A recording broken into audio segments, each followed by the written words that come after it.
I will add Natasha Bertrand of CNN, who has done this in the past. In 2020, it was Natasha Bertrand who had 51 intelligence analysts falsely lie to her, but she still put it on paper for some reason, that the Hunter Biden laptop story was Russian disinformation.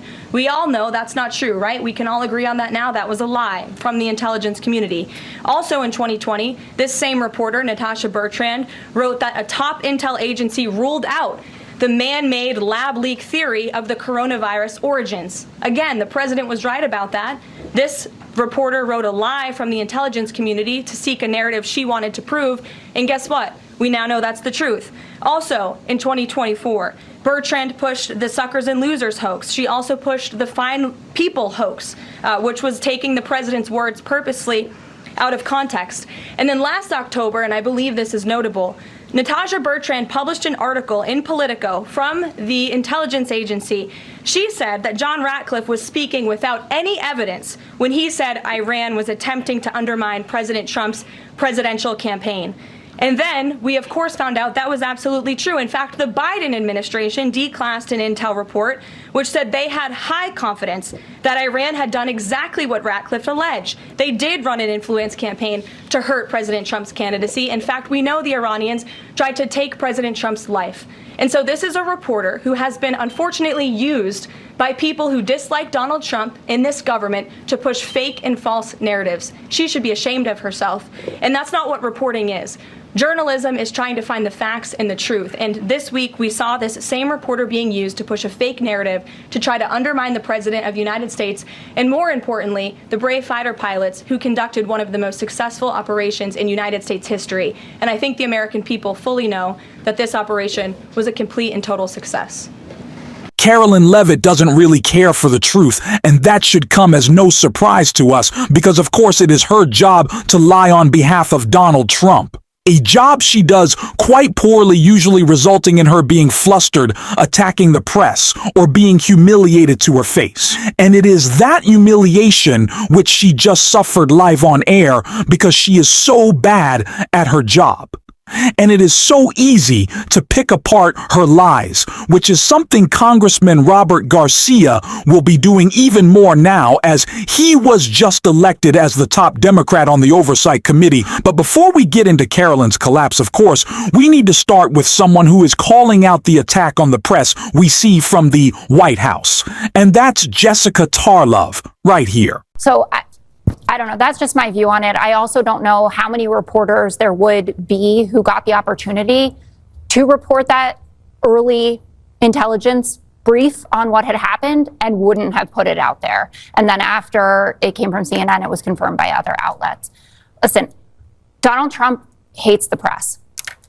It's his number one witch hunt or whatever. And Secretary Hegseth knows how to please his boss. No, and that was a performance. The biased press. No, the biased press. They don't hate the but press. they decide who's biased on a daily basis. He does it all the time. He goes, "Oh, you're not so bad today," and then tomorrow he says, "Oh, wait, I hate you again." Mm-hmm. So Secretary Hegseth was, that's fine, but it doesn't change the reality of it. That the way that he speaks to them, the way that he discredits genuine questions, and it happened today with Secretary Hegseth, and the questioning about, what changed over the last 3 days, right? That you are now willing to say this was total obliteration when you said the reports are going to come in over time. And I know that it went well because we got the review from Trump, one of the greatest, most professional, and most confirming news conferences I've ever seen. The fake news should have everyone involved we should fire everyone involved in the witch hunt and apologize to our great warriors. I haven't seen anyone minimizing the warriors, asking questions about where 400 pounds of 60% enriched uranium is not minimizing what these warriors did. And we should note as well that the people in the intel community, they're warriors as well, and they get diminished constantly. It talks about the deep state, et cetera. The European intel agencies are reporting that the uranium is intact.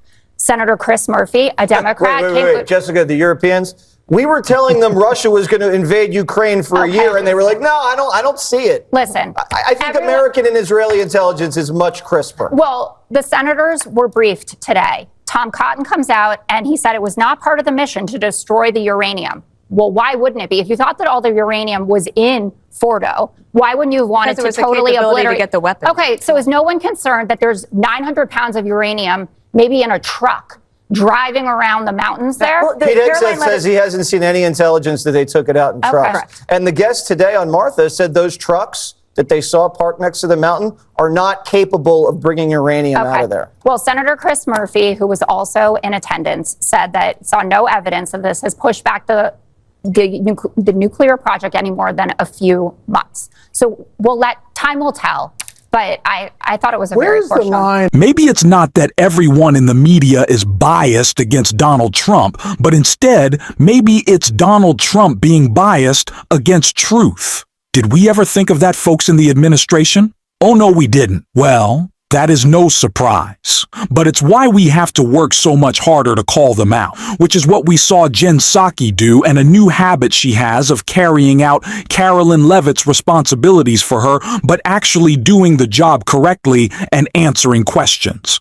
And that was pretty humiliating, as we can see right here. So it was another chaotic day in Donald Trump's America, another chaotic one in which they decided to hold a White House press briefing. And since Carolyn seems to be following the same attack the press strategy as Pete Hegseth, I figured I would take some questions. Rachel Scott, ABC News, kick it off. Just to follow back up on the meeting that the president mentioned about wanting to have this meeting with the Iranians next week. Clearly there's a willingness here from the administration to want to meet with Iranian officials. What is the holdup here in trying to schedule it? Are you experiencing any resistance from the Iranians? I mean, first of all, Rachel, let's all hope there is even a tiny, tiny iota of truth behind Trump's claim that there are discussions underway about a meeting with the Iranians next week. We did just strike them 4 days ago. We have no idea if that is actually true. But if it is, that would be good news.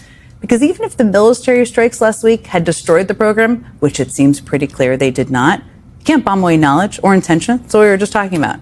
And the Iranians still have key know-how to make a nuclear weapon. And after the last few weeks, I mean, they may also have increased intention. Who knows? Quick follow-up? And just one more, just on the goal of the meeting. The president mentioned yesterday that it may not be necessary to have an agreement with the Iranians. What is the purpose? What would be the goal of this meeting? Look, if there is an iota of a possibility for talks that could lead to negotiations, of course the goal is a deal. You need a deal to return inspectors who can have visibility into what the capacity is at the existing facilities and how much enriched uranium they have. We don't know that right now. We won't know it for a while, or ever, maybe. That was one of the benefits of the nuclear deal that Trump ripped up. This isn't about trusting the Iranians. It's about having the ability to verify what they're actually doing. You need a deal to do that. Okay, Carolina, Lumeta, go ahead. In January, President Trump revoked security details for several former administrations, including Mike Pompeo, Mark Milley, and John Bolton. Given the heightened tensions with Iran right now, is he considering restoring those security details? That's an easy one, Carolina. Nope, not at all. Okay, Aisha Hasni, Fox News, go ahead. How confident are you that you'll find this leaker? I mean, first of all, Aisha, the story about the leaker and finding the leaker is exactly what Trump and Hegseth want you to be asking about in the White House briefing, which is maybe why you were asking about it. That aside, I don't think either of them have shown any care whatsoever to date about the proper handling of classified information. Do you? Trump was hit with 40 felony counts for his mishandling of classified documents. Pete Hegseth was texting war plans on Signal a few months ago. I don't think their search comes from a genuine concern about respecting classified information. That answers your question. All right, let's do one more. Brian Schwartz from the Wall Street Journal. One big beautiful bill. There's conversations on the Hill right now about the Medicaid cuts. I'm curious if the final bill that the president's been talking about comes to him and it has Medicaid cuts in it, will he sign it, or would he rather just Congress do away with those cuts? Of course he will sign it, Brian. He just won't call it cuts. No Republican will. They will say they are necessary reforms. But no amount of spin changes the fact that the current bill would knock 16 million people off of health care, including 8.6 million on Medicaid, because of cuts. That's what they are, and no requirements. The only tiny sliver of good news here is that the Senate parliamentarian just blocked a number of the provisions in the bill for now, including some of the health care cuts that Republicans desperately want. Thanks for watching this video, and if you stuck around to the end, drop a blue heart in the comments.